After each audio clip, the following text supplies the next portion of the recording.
அன்பர்களுக்கு அனைவருக்கும் வணக்கம். அதே மாதிரி திருப்பூரில் இன்னொரு பெண் குழந்தைக்கு போய் நாடி பார்த்தப்போ அந்த குழந்தை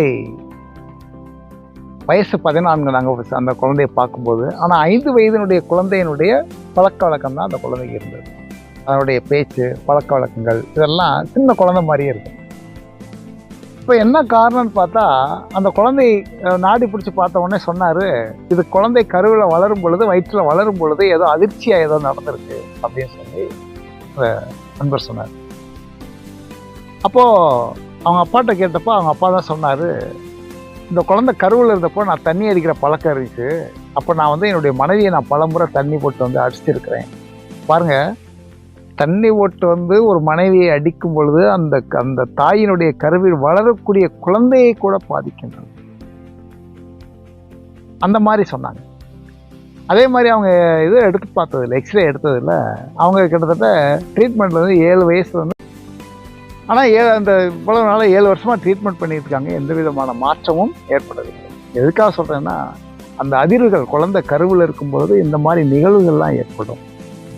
அதே மாதிரி இந்த பிறைகண்டம் 3, 5, 8, 10 3, 5, 8, 10 பிறைகண்டம்னா 3ஆம் பிறை முடிஞ்சு அந்த மாதிரி நாட்களில் சுத்தமாக இல்லற உறவு வைத்துக் கொள்ளக்கூடாது சொல்லி சித்தர்கள் சொல்கிறாங்க. அதே மாதிரி பார்த்திங்கன்னா, ஒரு பெண் கருத்தரித்து 16 நாட்கள் வரைக்கும் கரு உற்பத்தி ஆகும். 16 நாட்களுக்கு மேலே கரு வளராது. அதே மாதிரி 3ஆம் நாளிலிருந்து தான் இந்த உறவு வைத்துக் கொள்ள வேண்டும். ஒருவேளை இவர்கள் தவறுதலாக அந்த 3ஆம் நாள் வைத்து கொண்டால், அந்த நாட்களில் 3ஆவது நாள் சூதகமான 3ஆம் நாள் கருத்தரித்தால் அந்த குழந்தை திருடக்கூடிய திருட்டு குணம் உள்ள குழந்தையாக பிறக்கும். நிறைய பேர் திருடுறதுக்கு காரணமெல்லாம் இதுதான். இதெல்லாம் யாரும் புரிஞ்சுக்கிறது இல்லை. குணாதிசயங்கள் எங்கே வருது பாருங்கள்.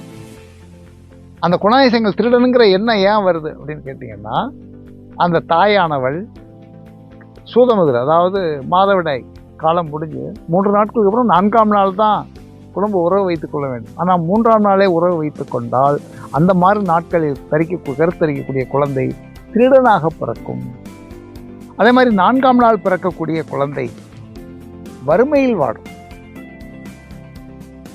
அதான் ரொம்ப அந்த 3ஆம் நாள் 4ஆம் நாள். அது 5ஆம் நாள் நல்ல ஒரு கல்வியில் சிறந்து விளங்கும். 5ஆம் நாள் கருத்தரிக்கக்கூடிய குழந்தை கல்வியில் சிறந்து விளங்கும். 6ஆம் நாள் கருத்தரிக்கக்கூடிய குழந்தை பெரியவர்களுடைய கருத்துக்களை எதிர்த்து பேசும், கடவுள் கொள்கைகளை மறுத்து பேசும். இதெல்லாம் எதனால் வருது? இவங்கெல்லாம் யார்? இப்போ நிறைய பேர் பார்த்தீங்கன்னா கடவுள் மறுப்பு கொள்கைன்னு பேசுவாங்க. இவங்கெல்லாம் அந்த 6ஆம் நாள், அதாவது சூதமாகி மாதவிடாயி 6ஆம் நாள் பிறக்கக்கூடிய குழந்தை இந்த மாதிரி குணாதிசயங்களோடு இருக்கும் 6ஆம் நாள். அதே மாதிரி 7ஆம் நாள் பிறக்கக்கூடிய குழந்தை இரக்க குணம், ஈகை, இந்த மாதிரி நற்பண்புகள் உள்ள குழந்தைகளாக பிறக்கும். அப்போ 5, 7 இந்த 2 ரொம்ப சிறந்த நாட்கள். அதுக்கடுத்து பார்த்தீங்கன்னா 8ஆம் நாள் கருத்தரிக்கக்கூடிய குழந்தை 8ஆம் நாள், அதாவது சூதகமாகி மாதவிடாயை 8ஆம் நாள் கருத்தரித்தால் அந்த குழந்தை சரித்திரத்தில் வாழும். என்னதான் செல்வ வளங்கிறது சரித்திரமாக தான் இருக்கும். அதே மாதிரி 9ஆம் நாள் பிறக்கக்கூடிய குழந்தை குபேர யோகம் கொண்ட குழந்தையாக இருக்கும். நல்ல செல்வ வளம், பொருள் வளம் அந்த மாதிரி கொண்ட ஒரு குழந்தையாக பிறக்கும் 9ஆம் நாள். 10ஆம் நாள் கருத்தரிக்கக்கூடிய குழந்தை தன்னுடைய வீட்டிற்கும் தன்னுடைய பெற்றோருக்கும் தன்னுடைய குலத்துக்கே இழிவான செயல்களை, அதாவது குலத்தை பெருமை தரக்கூடிய விஷயங்கள்லாம், அந்த குலத்தையே நாசமாக, குலத்தையே கேவலமாக பேசுவாங்க. அந்த அளவுக்கு தீய செயல்களை செய்யக்கூடிய குழந்தையாக பிறக்கும். இது ரொம்ப ஒரு முக்கியம். 10ஆம் நாள் ஆகவே ஆகாது. அதே மாதிரி 11ஆம் நாள் பிறக்கக்கூடிய கருத்தரிக்கக்கூடிய குழந்தை நோயுள்ள குழந்தையாக பிறக்கும். 5, 9 சிறந்த நாட்கள். அதே மாதிரி 10, 11ஆம் நாள் அந்த மாதிரி குழந்தை. 12ஆம் நாள் பிறக்கக்கூடிய குழந்தை பல கலைகளும் கற்று எல்லா வளங்களையும் பெற்று வாழும். இப்போ நிறைய பெரிய பெரிய கலைஞர்கள்லாம் இருப்பாங்க. இவங்கெல்லாம் எந்த நாட்களில் பிறந்திருப்பாங்கன்னா அந்த 12ஆம் நாள், அதாவது சூதமாகி 12ஆம் நாள் கருத்தரிக்கக்கூடிய குழந்தை கலைகளிலே எல்லா கலைகள்கிட்டையும் இருக்கும். நிறைய பேர் பார்த்தீங்கன்னா நிறைய கலைகளை கற்றுருப்பாங்க, எல்லா கலையும் தெரியும். அந்த கலைகள்லாம் எப்படி வருதுன்னா, அந்த சூதகமாகி 12ஆம் நாள் பிறக்கக்கூடிய குழந்தை அந்த மாதிரி குழந்தையாக பிறக்கும். 13ஆம் நாள் பிறக்கக்கூடிய குழந்தை ஞானமும் விவேகமும் கொண்ட குழந்தையாக பிறக்கும். எவ்வளோ பெரிய விஷயம் வரும். அதே மாதிரி 5, 9, 12, 13 இந்த ரொம்ப சிறப்பான நாட்கள். 14ஆம் நாள் பிறக்கக்கூடிய குழந்தை உலக போகங்களை அனுபவிக்கக்கூடிய குழந்தைகளாக பிறக்கும். அதாவது உலக இன்பங்களில் ரொம்ப ஈடுபாடாக இருப்பாங்க. எல்லா விஷயங்கள்லையுமே தீய பழக்க வழக்கங்கள் உலகத்தில் எதெல்லாம் சொல்லுவாங்க. நிறைய பேர் சொல்லுவாங்க, நான் இந்த உலகத்தில் எல்லாத்தையும் அனுபவிக்க சொல்லுவேன். அவங்கெல்லாம் பார்த்தீங்கன்னா இந்த மாதிரி நாட்களில், அதாவது 14ஆம் நாள் அந்த சூதகமாகி 14ஆம் நாள் பிறக்கக்கூடிய குழந்தை அந்த மாதிரி பிறக்கும். 15ஆம் நாள் பிறக்கக்கூடிய குழந்தை நற்புகழோடு, நல்ல பேரோடும் புகழோடும் வாழும். நல்ல எண்ணங்கள், நல்ல குணாதிசயங்கள், நல்ல புகழோடு வாழும். செய்கிற செயல் எல்லாமே நல்ல ஒழுக்க நெறி உள்ள குழந்தைகளாக நல்ல புகழோடு வாழும்.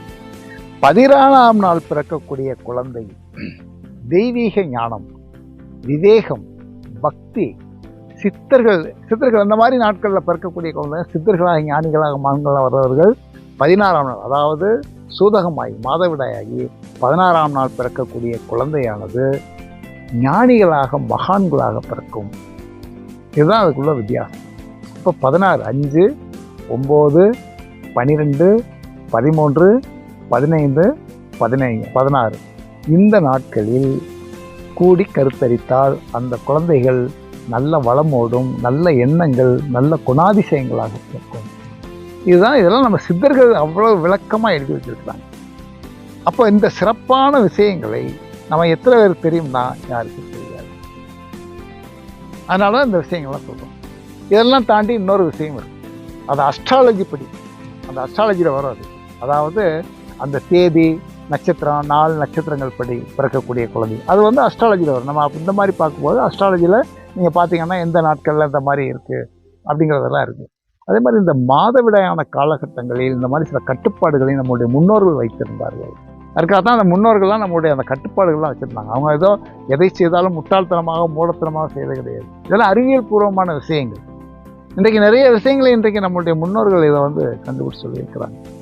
அதனால் அதுபடி நம்ம இந்த முறையாக நம்ம இந்த மாதிரி வாழ்ந்தோமானால், வாழ்க்கையை வாழ்ந்தோமானால், நம்ம பிறக்கக்கூடிய குழந்தை கருவிலேயே திருவாக வளர்க்க வேண்டும். அப்படி கருவிலேயே திருவாக வளர்க்கக்கூடிய குழந்தைய அடியனுடைய ஆலோசனைப்படி பிறந்த குழந்தைகள் 2 குழந்தைகள் இருக்கின்றன. அதில் ஒரு பையன் திருப்பூரில் 8 வயசு இப்போ தான் குருகுலத்துக்கு போயிருக்கிறான். ஆனால் 8 வயசுக்கு முன்னாடி வரைக்கும் அவன் பள்ளிக்கே போனதில்லை. 120 திருக்குறள் சொல்லுவான், திருப்பாவை சொல்லுவான், பார்க்காமல் திருவம்பாவை சொல்லுவான், சுலோகங்கள் பூரா சொல்லுவான். ஆனால் ஸ்கூலுக்கு போகலை. காரணம், அவன் கருவிலே வளர்ந்த போதே இந்த குழந்தையை எப்படி வளர்க்க வேண்டும் என்று சொல்லி தினமும் காலையில் இருந்து, அவங்க வீட்டில் சினிமாவோ அந்த மாதிரி தான் ஓடாது. அந்த குழந்தை கருவில் இருக்கும்போது தினமும் காலையில் வீட்டில் சுலோகம் தான் ஓடும். அதனால் இந்த மாதிரி விஷயங்களை நாம் தவிர்க்க வேண்டும். இன்றைக்கி டாக்டர்லேயே சொல்லிடுறாங்க, நீ சின்ன வெயிட்டு தூக்கக்கூடாது, அது செய்யக்கூடாது, வேலையே செய்யக்கூடாதுன்றாங்க. அப்போ அவங்க என்ன செய்கிறாங்க, காலையிலேருந்து சாயந்தரம் வரைக்கும் டிவியவே பார்த்துட்டு இருக்காங்க. அப்போது வயிற்றில் வளரக்கூடிய குழந்தைக்கு அவர்கள் டிவியில் என்ன காட்சியை காண்கின்றார்களோ அது அந்த குழந்தையை பாதிக்கும். அதனால தான் இந்த குழந்தைங்கள்லாம் அந்த மாதிரி எல்லாம் இருக்குது. நம்ம நினைக்கிறோம் அறிவு வளர்ச்சி. அதனால இந்த குழந்தைங்கள்லாம் இன்றைக்கி அப்பா பேச்சை கேட்குற குழந்தைங்க எத்தனை குழந்தைங்க இருக்குது? பெரிய குழந்தைங்களை ஆணை விட்டு அப்பா அம்மா பேச்சை கேட்குற குழந்தைங்க 1, 2 தான். எல்லாம் சுதந்திரமாக இருக்குது. சுதந்திரங்கிறது என்னென்னு தெரியல. அதனால் குழந்தையை கருவிலேயே திருவாக வளர்க்க வேண்டும். அப்படி குழந்தையை கருவிலேயே திருவாக வளர்க்க நாம் என்ன மாதிரி வளர்க்க வேண்டும் என்று நினைக்கின்றோமோ அதை கருவிலேயே வளர்க்க வேண்டும். அப்படி வளர்த்தால் அந்த குழந்தை ஆரோக்கியமுள்ள குழந்தையாகவும் நல்ல குழந்தையாகவும் பிறக்கும் என்பதை உங்களுக்கு தெளிவாக விளக்க சொல்லியிருக்கேன். நன்றி, வணக்கம். நண்பர்கள், மீண்டும் சொல்கின்றேன், சப்ஸ்கிரைப் செய்யுங்க, லைக் பண்ணுங்கள், ஷேர் பண்ணுங்கள். உங்களுடைய தெரிஞ்சவங்க எல்லாருக்கும் சொல்லுங்கள், நண்பர்கள் சொல்லுங்கள், சொல்லி ஷேர் பண்ண சொல்லுங்கள். யாம் பெற்ற இன்பம் பெருக வையகம். நன்றி, வணக்கம்.